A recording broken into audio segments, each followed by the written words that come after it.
നിങ്ങളുടെ ജീവിതത്തിലെ ലിമിറ്റേഷനെ ദൈവത്തിന് പൊളിക്കണം.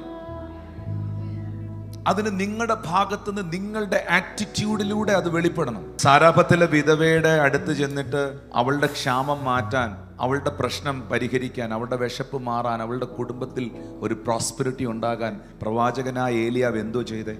അവളോട് പറഞ്ഞു, നീ എനിക്ക് കുടിക്കാൻ ഇച്ചിരി വെള്ളം എടുത്തോണ്ട് വരാൻ. പിന്നെ അവളോട് പറഞ്ഞു, നീ എനിക്ക് കഴിക്കാൻ 2 അടയും കൂടെ ചുട്ടോണ്ട് വരാൻ. അവള് പറഞ്ഞു, യജമാനനെ, എൻ്റെ കയ്യിൽ 1 പിടി മാവും അല്പം എണ്ണയും 2 വിറകും അല്ലാതെ എൻ്റെ പക്കലൊന്നുമില്ല. പറഞ്ഞു, 1 പിടി മാവ്, അല്പം എണ്ണ, 2 വിറക്.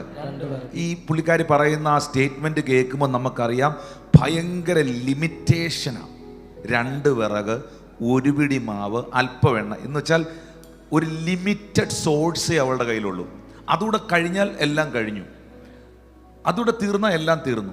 പക്ഷെ ആ ലിമിറ്റഡ് സോഴ്സിനെ അൺലിമിറ്റഡ് ആക്കാൻ ദൈവം പദ്ധതി ഒരുക്കുമ്പോൾ ആദ്യം നിർദ്ദേശിച്ചത് കൊടുക്കാനാണ്. ഒന്ന് കരമടിച്ച് കർത്താവിന് അൺലിമിറ്റഡ് സോഴ്സ്.